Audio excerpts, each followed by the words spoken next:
कौरवों ने शंख बजाया, इसका क्या इफेक्ट हुआ ये कहीं नहीं बताया गया। लेकिन पांडवों ने जब शंख बजाया तो इस शंख की ध्वनि से कौरवों का हृदय विदीर्ण हो गया, डर आ गया। अन्याय के पक्ष में जब आप होते हैं तो यही होता है। उसको तो दुर्योधन तो कल्पना भी नहीं किया था कि पांडवों के पक्ष में भी इतनी सेना खड़ी हो जाएगी। तो वहां भय आ गया, हृदय आनी विदार्य। और इसके बाद 20वें श्लोक में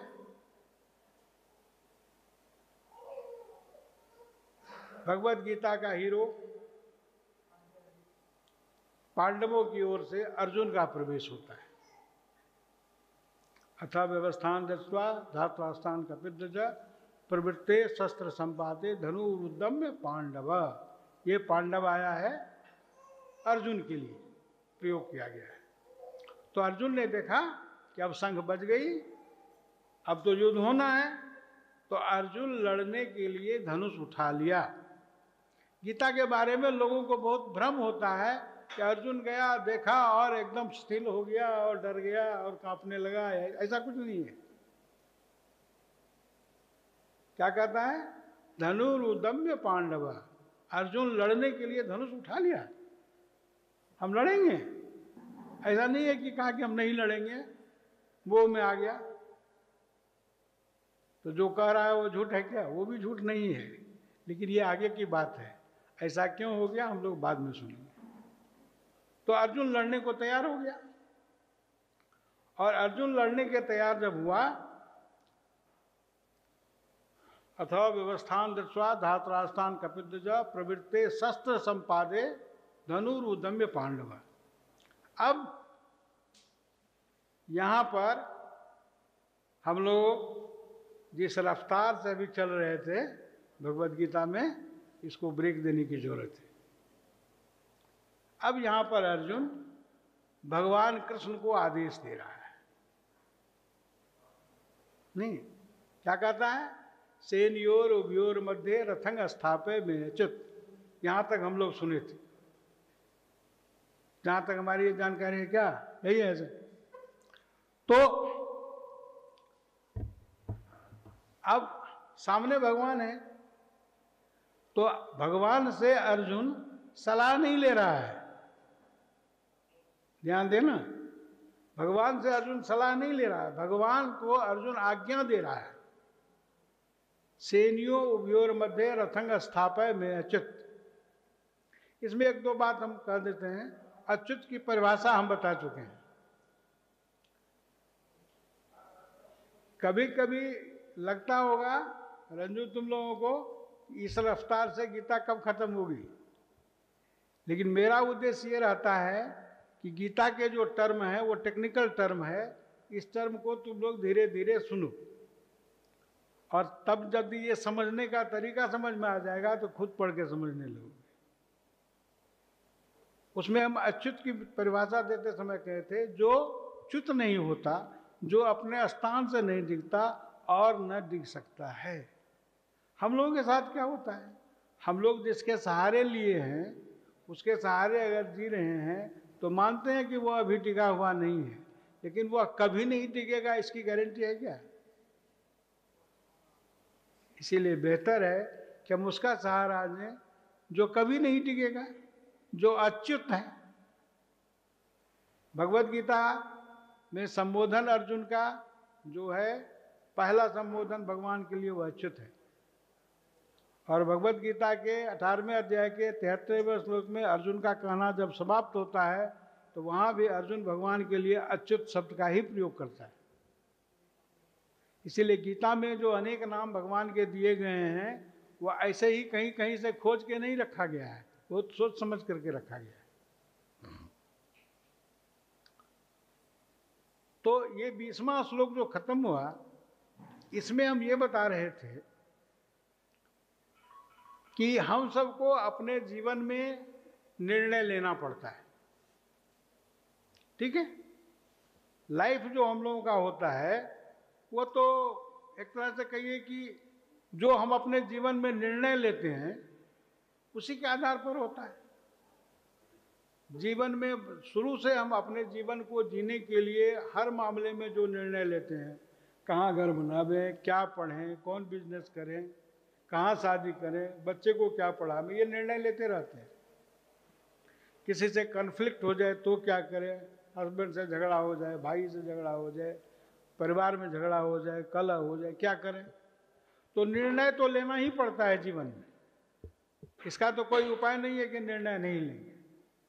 और जीवन में जो निर्णय लेंगे उसी के अनुसार मेरा अपना जीवन होता है। एक भी गलत निर्णय हमारे जीवन को बर्बाद कर सकती है।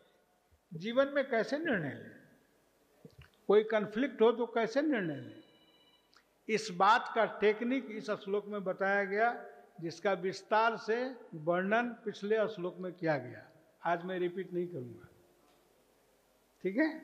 हम ये टेक्निक बताए थे उसमें कि जीवन में यदि हमको निर्णय लेना हो तो वह निर्णय कैसे लें, किस आधार पर लें। क्योंकि अब सेना के बीच में जब अर्जुन खड़ा है और अर्जुन को अब निर्णय लेना है कि हम क्या करें इस युद्ध के मैदान में, तो अर्जुन इस टेक्निक का उपयोग करता है, सैन्यो व्योर मध्य रथंग स्थापय मेयाच्युत। तो आज हम इसके विस्तार में नहीं जाएंगे, ये हम बता चुके हैं। जो लोग आए होंगे पिछले सत्संग में उनको ये पता होगा। तो आज का मेरा सब्जेक्ट ये नहीं है, आज का मेरा सब्जेक्ट इसके आगे, ठीक है? आज तुम्हारा लेट से सत्संग शुरू हुआ, इसलिए इसको थोड़ा और शॉर्ट कर दिया, नहीं तो कुछ और विस्तार से बताए। चलो आज हम लोग इसके आगे बढ़ेंगे। इसके आगे का श्लोक पढ़ो, कौन पढ़ेगा?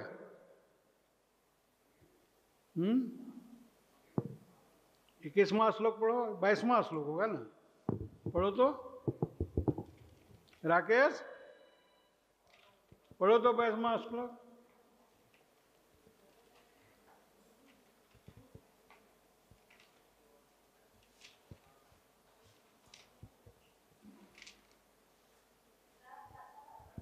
पढ़ो, 22वां श्लोक पढ़ो।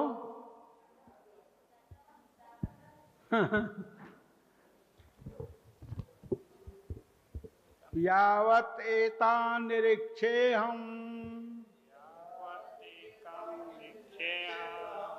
युद्धकामान् अवस्थितान् कैर्मया स योद्धव्यम् अस्मिन् रन् समुद्यमे। चलो अब हम लोग ये बात कर रहे हैं कि हमको भगवत गीता के द्वारा, पिछले में हमने सुना कि निर्णय कैसे लें। अब यहाँ निर्णय लेने की बारी आ गई। अब ध्यान दीजिएगा, यहाँ से बी वेरी केयरफुल, क्योंकि फिर ये दोबारा नहीं बताएंगे जैसे उस 20 में हुआ। हम जब कोई निर्णय लेते हैं तो भगवत गीता हम क्यों सुनते हैं? हम कोई भी निर्णय लेते हैं तो अपने मन से लेते हैं, बुद्धि से लेते हैं, सीधी सीधी बात है। तो जिसके मन का विस्तार जितना अधिक होगा उसका निर्णय उतना सही होगा, ठीक है? तो गीता एक्सपेंशन ऑफ माइंड पर काम करती है। गीता हमारे माइंड का विस्तार करती है। इस माइंड को स्ट्रेच करने का गुण इस भगवत गीता में है।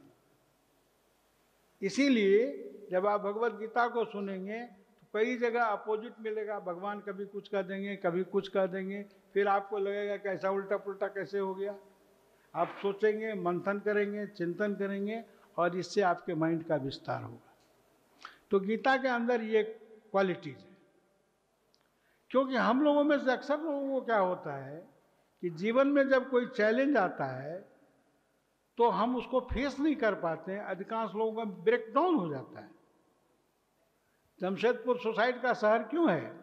क्योंकि जब इसके समय में किसी के जीवन में कोई प्रॉब्लम आया तो वो ब्रेकडाउन हो जाता है, हैंडल नहीं कर पाता है तो सुसाइड कर लेता है, हैंडल नहीं कर पाता है तो डिप्रेशन में चला जाता है।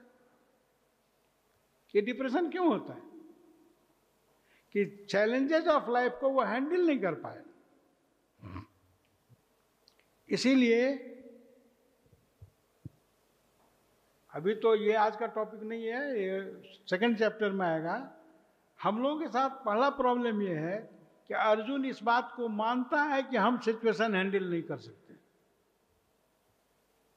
इसको पहले स्वीकार किया, तब ने कृष्ण से पूछा। हम लोगों के साथ प्रॉब्लम है कि हम सिचुएशन को हैंडल नहीं कर सकते हैं, इसको एक्सेप्ट ही नहीं करते, तो पहले ही स्टेज में हम फेल हो जाते हैं। हम प्रॉब्लम हैंडल नहीं कर पाए, तब हम टीचर के पास जाएंगे या इसका उपाय खोजेंगे। हम कंक्लूजन निकाल लेते हैं, चूंकि पुअर इंटेलेक्ट है, बुद्धि कमजोर होती है, और हमारा निर्णय होता है चलो आज जहर खा के मर जाए, फंदा लटक जाए। फर्स्ट स्टेज को ही हम नहीं पार कर पाते, पहले ही स्टेज में हम पीछे हो जाते हैं, इसीलिए दिक्कत होती है। तो गीता हमको ये सिखाती है। इसीलिए भगवत गीता जब आप सुन रहे हैं ओपन माइंड से सुनिए, ये आज आपको सिखाने जा रही है, ठीक है। भगवत गीता जब आप सुनते हैं तो अपने दिमाग में जो पहले से कचरा भरा हुआ है उसको निकाल के बाहर फेंकिए, खुले मन से समझिए, जो बताया जा रहा है आपके जीवन में कल से परिवर्तन हो जाएगा, ठीक है।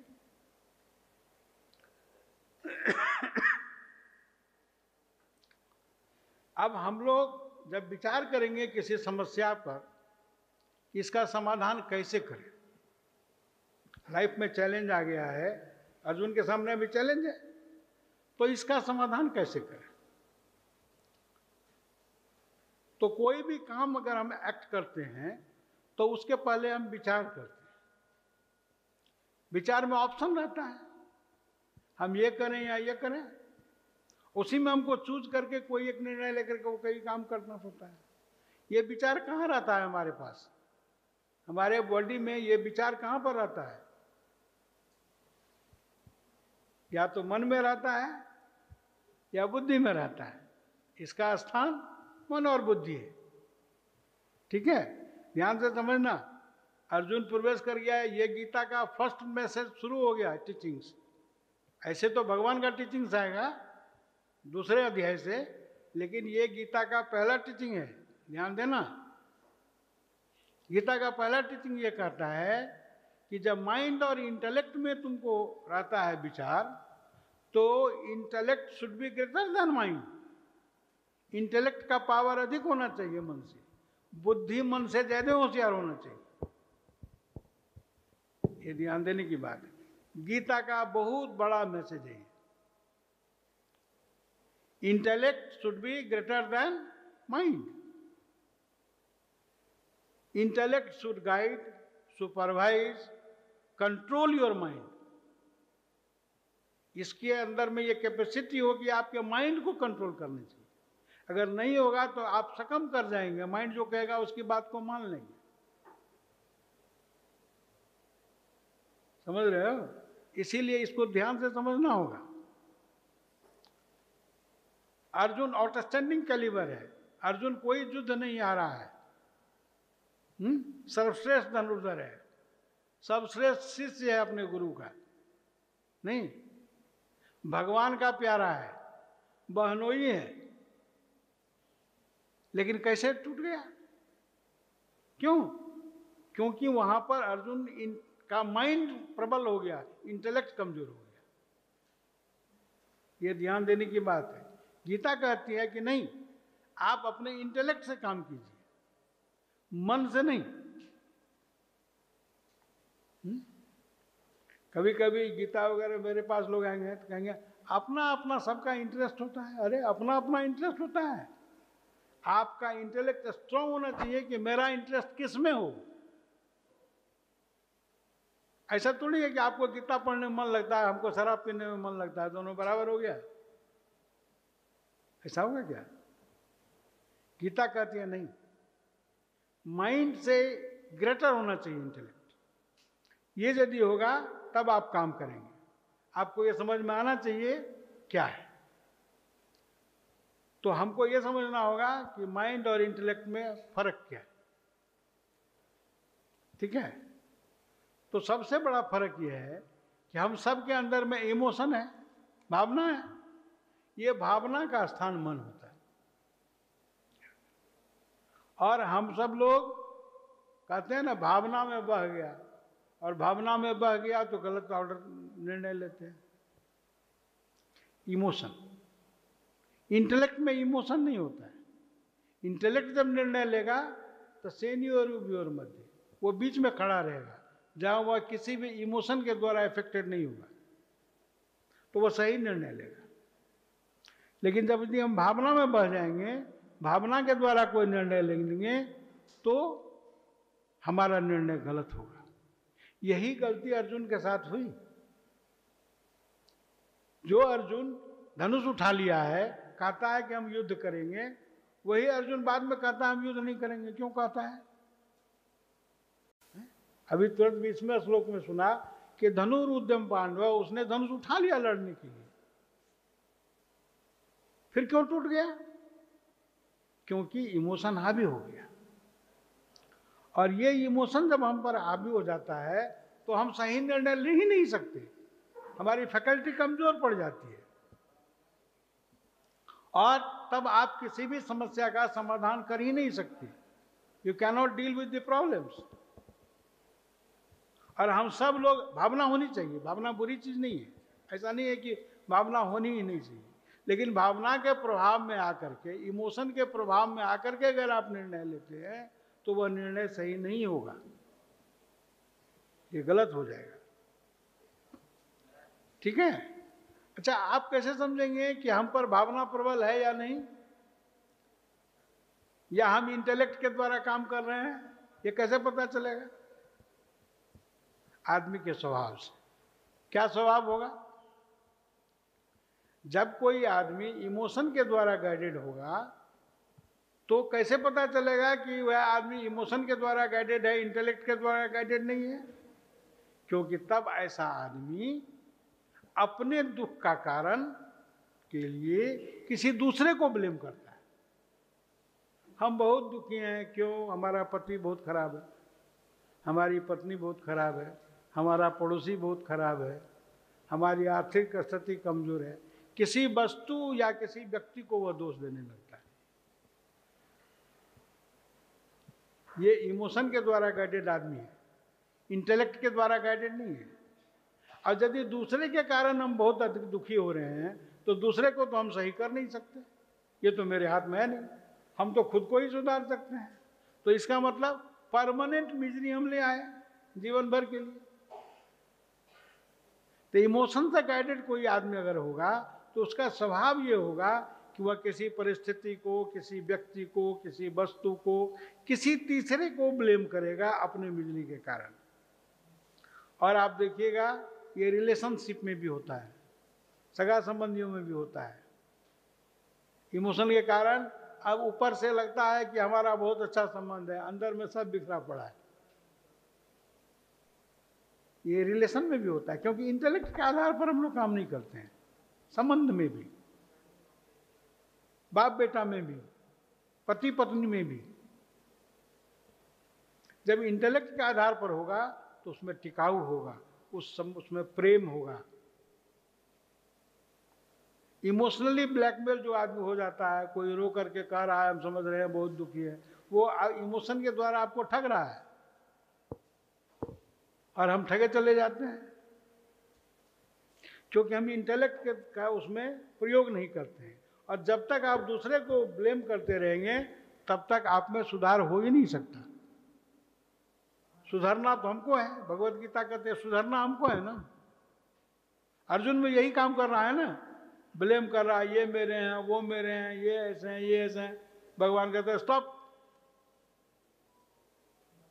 हम लोग भी दूसरे के सामने अपने प्रॉब्लम को कहते रहते हैं, और जब तक आप दूसरे को ब्लेम करते रहेंगे आप नहीं सुधर सकते, आप प्रॉब्लम को हल नहीं कर सकते। इसीलिए जब आप माइंड के लिए करेंगे, क्यों? अब ध्यान देना, ये सब बातें हम लोगों के लिए जरूरी है ना, जानवर को जो रहते क्या है ये बताओ। इसीलिए कि हम लोगों को भगवान ने सर्वश्रेष्ठ बनाया है। क्रिएशन का जो सबसे ऊंचा लेवल है वो हमारे पास है ना। सबसे नीचे में है पेड़, नहीं नीचे से खाता है ऊपर बढ़ता है। उसके बाद है जानवर, वो देखो इधर से खाता है इधर लंबाई में बढ़ता है, हॉरिजॉन्टल। और पेड़ वर्टिकल। हम लोगों का ऊपर से खाते हैं तब ऊपर बढ़ते हैं। अब क्या होगा चौथा स्टेज? कुछ नहीं, इवोल्यूशन के सबसे ऊपर में हमारे पास इंटेलेक्ट है, जानवर को नहीं है। तो हमको भगवान ने सुंदर जीवन जीने के लिए बनाया है। इसलिए थोड़े बनाया है कि हम रोते रहे बिलखते रहे, क्या एकदम दुखी जीवन जी रहे हैं, मुंह लटका हुआ है। नहीं, हमारे उम्र के लोगों का मुंह लटका हुआ मिलेगा, बूढ़े लोग हंसते नहीं है। देखो क्यों? क्योंकि जीवन में माइंड के द्वारा निर्णय लेते चले गए, और जब 60 वर्ष हुआ तो उसका प्रभाव आना शुरू हो गया, और जब प्रभाव आना शुरू हो गया तो सब खराब हो गया। आपके पास इंटेलेक्ट है, भगवान आपको ये सुंदर दुनिया बना के दिया है। किसके लिए दिया है जी? हम तो घूमते रहते हैं, हम देखते हैं इतना सुंदर ये दुनिया है, एक से एक मास्टरपीस है। हम कम से कम 100 मंदिर ऐसा देखे हैं जो ताजमहल से बेटर है। सिखा दिया गया ताजमहल सुंदर है कि लाल किला सुंदर है। कम से कम 100 मंदिर हम खुद देख करके आए हैं, साइंस देख करके आए हैं, कहाँ कहाँ क्या चीज़ है। इतनी सुंदर दुनिया भगवान आपके लिए ही बनाई है। इतने सुंदर फूल, इतने सुंदर तितलियां, और आपका हाल क्या है? आप कहाँ खोजते हैं सुख? ड्रग्स लेने में। गजब हाल है। इंटेलेक्ट का यही प्रयोग है क्या? आपका आप कंकरर हैं, आप जीतने वाले हैं, आप आनंद लेने के लिए हैं, आप एग्जाम्पल सेट करने के लिए आपको भगवान ने बनाया है। आप बेस्ट क्रिएशन है भगवान की। क्यों आपकी दशा ऐसी हो जाती है? क्योंकि आपका इंटेलेक्ट कमजोर होता है, आप माइंड से डिसीजन लेते हैं और जीवन को बर्बाद करके रख देते हैं। तो हमको यह समझना होगा अब कि ये इसलिए बताया जा रहा है कि अब अर्जुन निर्णय लेने जा रहा है। अब ये डिसीजन आप लोगों को देना है कि अर्जुन जो अब ये निर्णय ले रहा है वो माइंड के आधार पर है कि इंटेलेक्ट के आधार पर। सिंपल, इसीलिए ही इसकी भूमिका है। तो क्या है बेसिक डिफरेंस? विचार हमारे मन में भी रहता है, विचार हमारे बुद्धि में भी रहता है। तो दोनों में डिफरेंस क्या है? देखो हम सब जितने आदमी यहां बैठे हुए हैं, बॉडी सबके पास है, सबके पास बॉडी है। जितने लोग बैठे हुए हैं, हम हर व्यक्ति के पास सोल है, आत्मा है, जिसके कारण हमारा शरीर खड़ा है। तो हम लोगों में डिफरेंस क्यों है? क्या चीज है जो हम सबको आपस में एक दूसरे को अलग करती है? माइंड नहीं, हम सबका मन अलग अलग है, इसलिए सबका स्वभाव अलग अलग है, सबके सोचने का तरह अलग है, सबके समझने का तरीका अलग है। तो बॉडी हम सबके पास में है, सोल सबके पास में है। जो हम लोगों को एक दूसरे से अलग करती है वो है हमारा माइंड और हमारा इंटेलेक्ट। तो अब जिसका जैसा माइंड उसका वैसा जीवन है ना। तो बहुत अच्छा कार खरीदे हो, इसके पहले भी कार है, बॉडी दोनों को है। दोनों कार में फर्क कहाँ है? इंजन में, माइंड में, पावर में। ये 800 सीसी का है, ये 1600 सीसी का है, ये 2000 सीसी का है, उसमें फर्क है। तो हमारे माइंड और इंटेलेक्ट के कारण फर्क है। बाकी बॉडी तो सबके पास है, सोल तो सबके पास है। तो इसको करना होगा।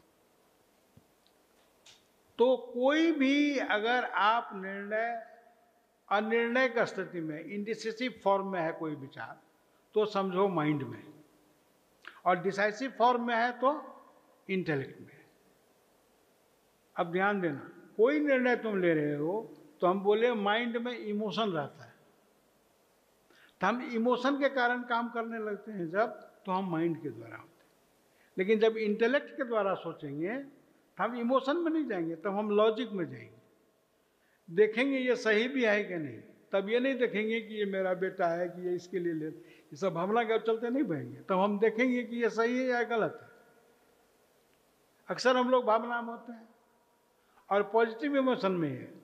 हमारे बच्चे को दूसरे बच्चे से झगड़ा हो गया, इमोशन क्या कहेगा, मेरा बेटा, हम इसका पक्ष लेंगे।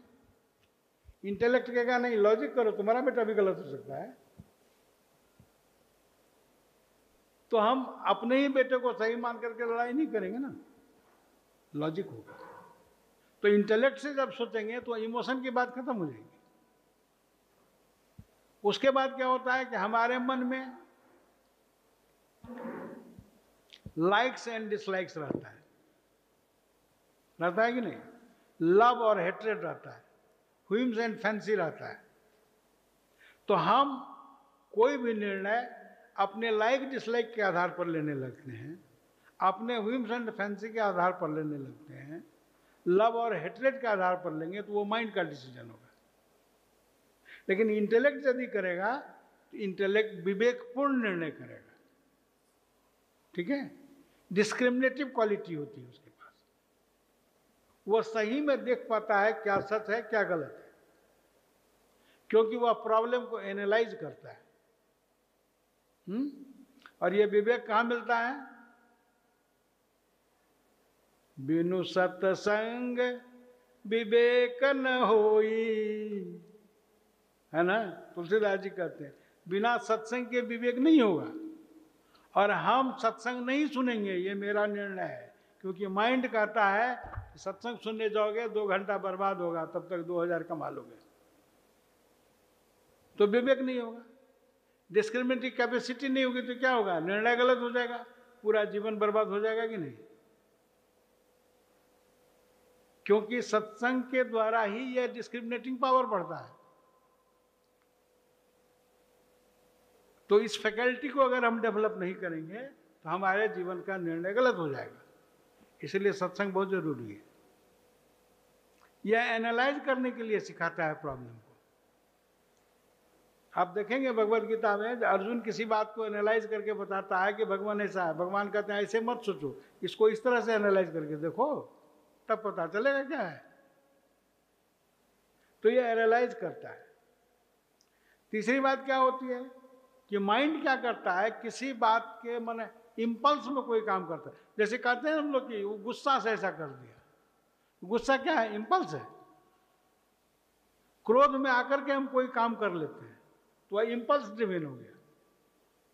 एकाएक कोई बात आ गई भावना में तो हम उसके द्वारा कोई निर्णय ले लेते हैं तो गलत निर्णय हो जाता है।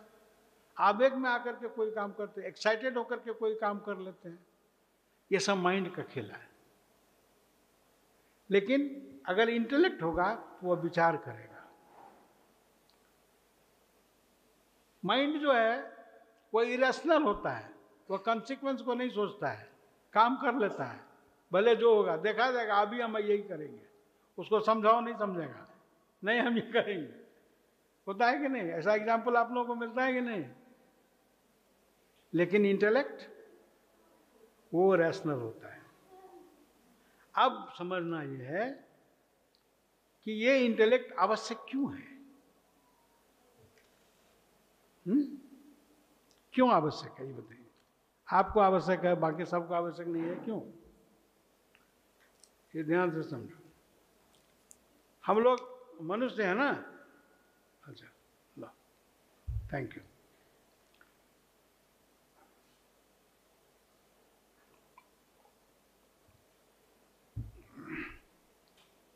अब ध्यान से समझो कि हम सब लोग मनुष्य हैं।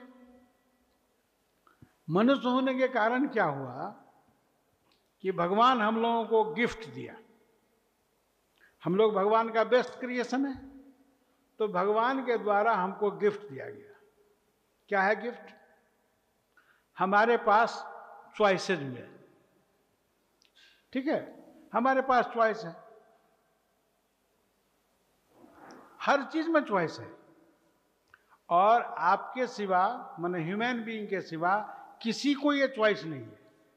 जैसे आपको ये चॉइस है कि आप वेज खाएं या नॉन वेज खाएं। जानवर का चॉइस है क्या? बाघ को बहुत भूख लगेगी तो क्या घास खाएगा? और गाय को बहुत भूख लगी है तो मांस खाएगा? नहीं खाएगा। उसके पास चॉइस नहीं है, आपके पास चॉइस है। आप वेज खाएंगे, नॉन वेज खाएंगे। आप हरा कपड़ा पहनेंगे, पीला कपड़ा पहनेंगे, लॉन्ग पहनेंगे, ईस्टर्न ड्रेस पहनेंगे, वेस्टर्न ड्रेस पहनेंगे, ये सब में चॉइस है। तो चॉइस हम लोगों के लिए फ्री है, ध्यान से समझिएगा। और हम लोगों का पूरा जीवन इस पर निर्भर करता है कि हम अपने जीवन में कौन सा चॉइस रखें। Be attentive. हमारा चॉइस कैसा है? जैसा मेरा चॉइस है वही हमारा जीवन है, क्योंकि हर चॉइस का कोई न कोई परिणाम होगा, कोई न कोई कंसिक्वेंस होगा। तो हमारा जीवन हमारे द्वारा जिस चॉइस का चयन किया गया उसी का कंसिक्वेंस है। कभी अपने जीवन में झांक करके देखिए कि आपका जीवन वही रिफ्लेक्ट करते हैं कि आपका पर्सनल चॉइस कैसा रहा। ये बहुत जरूरी है। इसीलिए लाइफ जब उम्र बढ़ती है डॉक्टर साहब, तो वही गलत चॉइस सबका परिणाम आता है, जिसके चलते आदमी परेशान होता है। और फिर माइंड से काम करता है तो बहुत आराम से बूढ़े लोग कह देते हैं आजकल का लड़का लोग बहुत खराब है। आप भी कभी लड़के थे? मेरा एक्सपीरियंस कहता है कि अभी का लड़का सबसे बढ़िया होता है। अब ये मेरा एक्सपीरियंस है। तो आपका जैसा चॉइस है वही आपका दुनिया है। इसीलिए अब क्या हो गया बात कि जब चॉइस हमारे पास भगवान का गिफ्ट है, फ्री में बचपन से चॉइस मिलने लगता है ना। बच्चा जन्म लेता है, छोटे से 5 खिलौना रख दो, कोई चॉइस करके एक खिलौना उठाएगा, करता है कि नहीं? तो चॉइस फ्री में आता है, बचपन से आता है। अब उस चॉइस में से हमको चुनना होता है। अब ये जो हम चुनेंगे उस चॉइस में से कोई, उसके लिए हमको माइंड और इंटेलेक्ट, ठीक है, हम कैसा चॉइस चुनते हैं। हमारे चॉइस में था भगवत गीता सीखना है, तो हम बहुत यंग एज से सीख रहे थे कि नहीं? हम इसका रोना तो नहीं रोए कि हम भी नौकरी कर रहे हैं, ऑफिसर हैं, कैसे करेंगे? हमारा चॉइस गीता नहीं है, तब हम कहेंगे हम बिजनेस में उलझे हुए हैं, हमको टाइम नहीं है। ये मेरा ही चॉइस है ना, दूसरे का चॉइस है। तो जैसा मेरा चॉइस है ऐसा मेरा लाइफ है, क्योंकि हर चॉइस के पीछे उसका कोई न कोई कंसिक्वेंस है, कोई न कोई परिणाम है। तो अगर आप कोई चॉइस बनाते हैं तो आप उसके परिणाम से भागते क्यों हैं? ये बताइए। यदि भगवान कहते हैं कि तुम्हारा आनंद इसमें है कि भगवत गीता सुनो, तुम्हारा लाइफ सुंदर हो, इसीलिए इस गीता को हम बनाए हैं, इसे सीखो। हमारा चॉइस है कि हम गीता नहीं सीखेंगे, हम नोट कमाएंगे। भगवान कहते हैं इसका परिणाम दुख है, तो फिर दुख आया तो रोते क्यों हो? रोते क्यों हो? सिंघानिया विमल वाला 12,000 करोड़ कमा के रोड पर आ गया। किसका दोष अभी? किसने कहा था यही चॉइस करो? जब आप चॉइस बनाते हैं तो हर चॉइस का कोई न कोई कंसिक्वेंस है, कोई न कोई परिणाम है। अब दारू पीते हैं तो लिवर कमजोर होगा, डॉक्टर कहता है। सिगरेट पीते हैं, लिखा रहता है सिगरेट इंजीनियर्स टू हेल्थ, या आपके हेल्थ को इंजरी करेगा, लेकिन आपका चॉइस है हम पिएंगे, तो फिर परिणाम से क्यों भागते हो? सिंपल। तो चॉइस आपका जैसा है ऐसा आपका जीवन है। तो ये हम सबके जीवन में लागू है, डेली लाइफ में लागू है। बच्चों के बारे में कोई निर्णय लेते हैं, घर परिवार के बारे में निर्णय लेते हैं, तो जैसा मेरा चॉइस है ऐसा मेरा जीवन है। तो जरूरी ये है कि हम चॉइस सही करें। अब ये चॉइस सही कैसे होगा? इंटेलेक्ट के द्वारा, ठीक है। तो हमारा चॉइस सही हो, इसके लिए इंटेलेक्ट का होना आवश्यक है। इसीलिए ध्यान दें, अच्छे पेरेंट वो होते हैं जो अपने बच्चों को ये सिखा सकें कि तुम यदि किसी चीज का चॉइस करते हो तो चॉइस करने से पहले ये सोचो कि इसका परिणाम क्या होगा। This is parenting. यहाँ पर वो कुछ लोग बैठे हुए हैं जो पेरेंट हैं अभी, जो बच्चों को सिखा रहे हैं। ये सिखाना होगा कि तुम जो भी चॉइस कर रहे हो इसका परिणाम क्या होगा, इसको पहले सोच लो, फिर उसके बाद चॉइस करो। नहीं, जैसे बच्चे बड़े होते हैं तो उसका जो परिणाम है उसको समझो और उसके हिसाब से चॉइस करो, फिर कोई दिक्कत नहीं होगा।